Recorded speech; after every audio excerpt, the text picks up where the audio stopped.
اس وقت یہ ہوتا تھا کہ جب کوئی خاص واقعہ ہوتا تھا تو اس سال کو یاد رکھنے کے لیے اس سال کا نام اس واقعے پر رکھ لیتا تھا۔ اسی سال میں چونکہ ہاتھیوں والا واقعہ پیش آیا تھا، اور ہاتھی کو عربی میں فیل کہتے ہیں، قرآن مجید میں سورۃ الفیل بھی موجود ہے، تو اسی وجہ سے اس سال کا نام عام الفیل رکھا گیا، ہاتھیوں والا سال، عام عربی میں سال ہو گیا۔ تو حضور نبی کریم صلی اللہ علیہ وسلم کی ولادت سے پہلے یہ بہت بڑا واقعہ پیش آیا، بہت مشہور ہے۔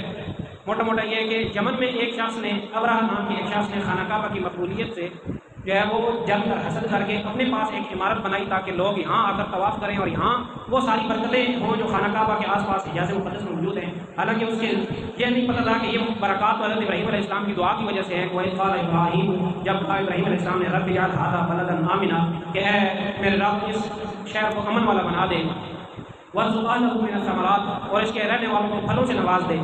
تو بہت ساری دعائیں حضرت ابراہیم، تو اس وجہ سے چونکہ خانہ کعبہ کو بہت مقبولیت حاصل تھی، ابرہہ نام کا ایک بادشاہ جو یمن میں تھا، اس نے کہا کہ میں بھی اپنے پاس ایک عمارت بناتا ہوں خانہ کعبہ کی طرف پر، لوگ آئیں گے، اس کا حج کریں گے، اسی کا طواف کریں گے، تو جو کچھ برکتیں وہاں پر ہیں، جو کچھ ثمرات وہاں کے لوگ سمیٹ رہے ہیں تو یہاں پر بھی ہوں گی۔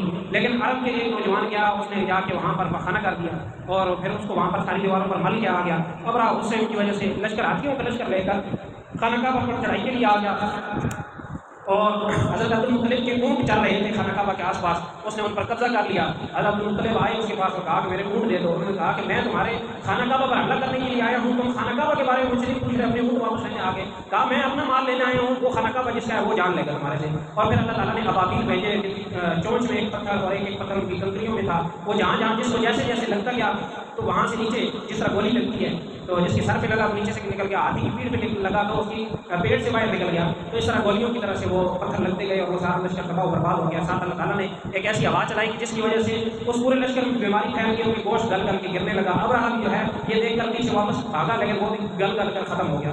تو یہ واقعہ عام الفیل میں ہوا تھا، ہاتھیوں والے سال میں ہوا تھا۔ اسی سال میں حضور نبی کریم صلی اللہ علیہ وسلم کی پیدائش ہوئی، تو آپ صلی اللہ علیہ وسلم، لیکن آپ صلی اللہ علیہ وسلم کی اب کس تاریخ کو ہوئی، اس تاریخ کے بارے میں بہت بڑا اختلاف موجود ہے۔ اختلاف کی وجہ یہی ہے کہ کوئی آپ صلی اللہ علیہ وسلم نے ایسا حکم ہی نہیں دیا، حکم دیا ہے، کام بھی کیا ہے، لیکن وہ صرف پیر کے دن کے بارے میں، اور پیر کے دن کے بارے میں کوئی اختلاف ہی نہیں ہے کہ پیر ہی کے دن آپ صلی اللہ علیہ وسلم کی جو ہے وہ ولادت مبارکہ ہوئی۔ آپ صلی اللہ علیہ وسلم پیر کے دن روزہ رکھتے تھے۔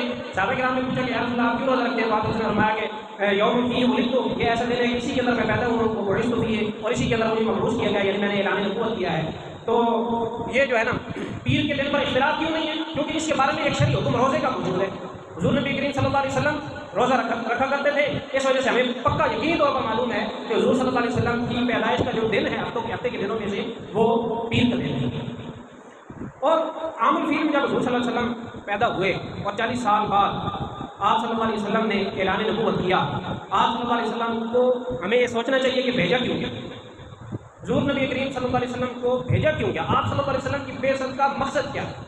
وہ یہ کیا، جب حضرت ابراہیم علیہ السلام دعا کر رہے تھے تو کیا کہ ربنا وبعث فیہم رسولا منہم، اے اللہ ان کے اندر ایک انہی میں سے رسول پیدا کر، یتلو علیہم آیاتک، وہ ان کے سامنے تیری آیات کی تلاوت کرے، وَيُعَلِّمُهُمُ الْكِتَابَ وَالْحِکْمَةَ، اور ان کو کتاب و حکمت کی تعلیم دے، وَيُزَکِّیہم، اور ان کا تزکیہ کرے، ان کے دلوں کو پاک کر دے۔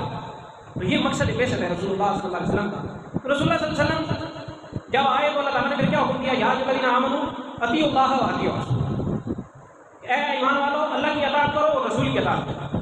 یا اللہ ہم آپ کی اطاعت کیسے کریں؟ اللہ تعالیٰ نے قرآن مجید میں جواب دیا، من اطاع الرسول فقد اطاع اللہ، جس نے رسول کی اطاعت کی، جس نے رسول کی بات مانی، جس نے رسول کی پیروی کی، جو کام رسول نے کیا اس کو اس نے کیا، جو کام رسول نے چھوڑ دیا اس نے اس کو چھوڑ دیا۔ جس کام کے بارے میں آپ صلی اللہ علیہ وسلم نے کہا کہ یہ کام دین میں ہے اور اس کو کرنا ہے، اس کو کر لیا۔ جس کام کے آپ صلی اللہ علیہ وسلم نے نہیں کیا اس کام کو اس شخص نے بھی نہیں کیا، فقط اطاع اللہ، تو اسی نے اللہ کی اطاعت کی۔ تو اللہ کی اطاعت، اللہ کی بات ماننے کا طریقہ، رسول اللہ صلی اللہ علیہ وسلم کے آنے کا مقصد، رسول اللہ صلی اللہ علیہ وسلم کے اس دنیا میں پیدا ہونے کا مقصد وہ کیا ہے؟ رسول اللہ صلی اللہ علیہ وسلم کی اطاعت۔ آج جب کہا جاتا ہے کہ رسول کی اطاعت کرو، نماز پڑھ لو، قاری صاحب دعا کر لیں، مجھے صبح کے وقت جاگ نہیں۔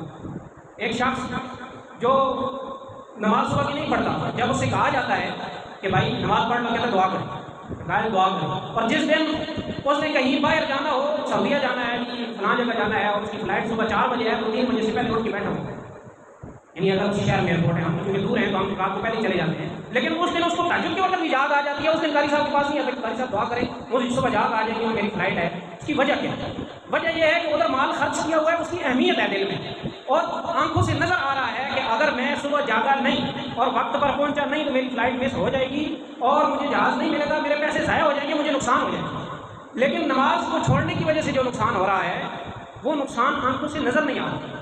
اس نقصان کی خبر جس ہستی نے دی ہے وہ ایسی ہستی ہے کہ جس کی خبر کبھی جھوٹی نہیں ہو سکتی۔ زمین کی جگہ پر آسمان آ جائے، آسمان کی جگہ پر زمین چلی جائے، اوپر نیچے ہو جائے سارا کام، دائیں والا کام بائیں ہو جائے، بائیں دائیں ہو جائے، لیکن اس ہستی کا خبر جھوٹی، اس کو کہتا تو ہے منہ سے کہ مجھے یقین ہے کہ رسول اللہ صلی اللہ علیہ وسلم نے جو خبر دی ہے وہ سچی ہے، لیکن اس کو مانتا نہیں ہے دل سے۔ ایک ہوتا ہے جاننا اور ایک ہوتا ہے ماننا، تسلیم کرنا۔